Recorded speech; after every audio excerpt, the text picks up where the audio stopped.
Have you read the Bhagavad Gita? Yes. Okay. Like, what's in that book? Why do people say that you open any page of it and you'll get your answer? Why do people say things like that? Sure. I think the first thing to know is let's remove the religion aspect from the Bhagavad Gita totally. Bhagavad Gita is not a religious book. It is a book which gives you the way to live. Right?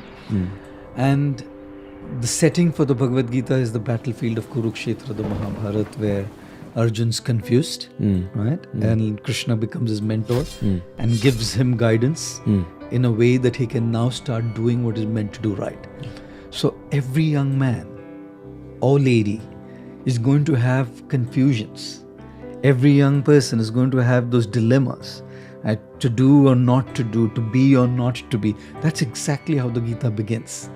It begins with confusion. It begins with dilemmas. It begins with a lack of meaning. Right? And then Krishna kind of guides Arjun through and empowers Arjun to make his own choices. Krishna only acts as a facilitator, right? And empowers Arjuna to understand that he is way too more powerful than the people he's going to face in the battle. Every young man and lady needs to understand that they are way more powerful than what they are going through at the moment. Their confusions are smaller than them. Their challenges are smaller than them. Their problems are smaller than them. Their heartbreaks, as painful as they are, but are still smaller than them, and they have the capacity to overcome those pains that they're going through. So I think that's precisely where books like the Gita help a lot, because they build in you that sense of confidence And strength. fortitude, that I have the power as a spiritual being to overcome everything that's going on in my life, and I have the power to be able to make the difference and that impact, because I am a spiritual being. Can you reference like 3 big lessons from the Bhagavad Gita that stayed with you specifically? Yes. One of the lessons that stayed with me from the Gita is a particular text from the 2nd chapter of the Gita, which talks about the summer and the winter season, right? And this particular text says that the summer and the winter season keeps coming and going every year. Seasons change. And just because the seasons change, we never stop performing our duties. Let's say, for example, it's Chicago and the temperatures are minus 27 degrees Celsius. People don't stop their work still. Let's say it's Delhi, it's 43 degrees Celsius. People are still on and going on with their regular life with a few adjustments here and there, obviously. So this text of the Gita, chapter 2, tells us that we have to learn to tolerate the ups and downs and not be distracted from what our main purpose is. Like when we talk about tolerating failures and pains, we can understand. But we also have to learn to tolerate our success and the good times, because both distract us. You know, usually we only look at the negatives as distractions, but even the positives distract us from what we are meant to be doing. So that's something that really kind of stayed with me. The second thing that I really kind of resonate with in the Gita is a verse from the 6th chapter, which talks about the mind being a friend or an enemy to you. It depends on how you deal with the mind. Okay. Right? If you befriend your mind, the mind will become your friend and will empower you to do what you want to do. But if you don't deal with it rightly, then the mind will become your enemy and will lead to your downfall. I'll give you an example. You want to get up early in the morning to go for a jog or for a workout because you know you want to be fit. You know your days are busy. And you decide this is going to be my plan for the year 2020, correct? You set up the alarm clock to wake up early in the morning, like 5, 6, whatever. And when the alarm goes, what's the mind saying?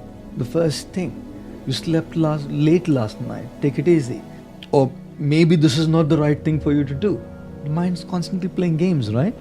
Now, if you have a mind which is constantly giving these kind of reasons, you're not going to wake up, right?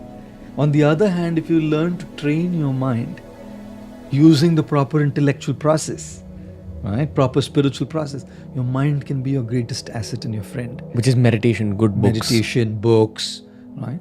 Correct friends. Correct friends, the right kind of company. All of these are inputs so that your mind kind of becomes a friend. And the third thing from the Gita that connects to me a lot is how do we start looking at the presence of divinity everywhere in every aspect?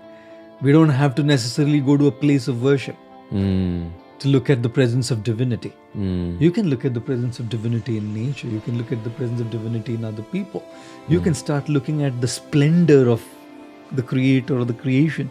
Or you can start looking at the splendor of the creator in the creation. You know, which is precisely why this is something that I usually tell people is when you look at somebody who's better than you, you know, and especially if they are in the same field, usually there is insecurity. There's insecurity that this guy is doing better than me in what I am doing. Or there is envy, jealousy. Sometimes it goes to the extent of sabotaging that other person's work as well. You know? And it has happened in the world. It happens all the time. So when you start looking at divinity in creation, you start looking at how divinity has empowered somebody to do something in a special way. That person has been gifted by higher powers, right? And to sabotage that person's work or to be envious about that person or to feel insecure means actually insulting somebody who's given that gift to him, you know? But if I look at that person and derive inspiration from that person, I can seek that inspiration to follow my aspiration, you know? So that aspect of the Gita also kind of really resonates with me, that you start looking at divinity everywhere and in every place around you, including people who are doing better, because it's not them. You can see straight away.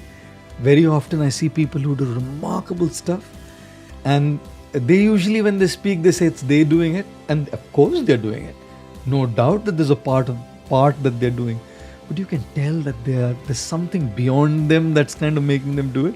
Whether it's acting, speaking, singing, something. There's an element which is not necessarily effort, not their effort. You know? X factor. X factor. And when you start appreciating that X factor as divinity, oh, that's something that really kind of connects to me as well.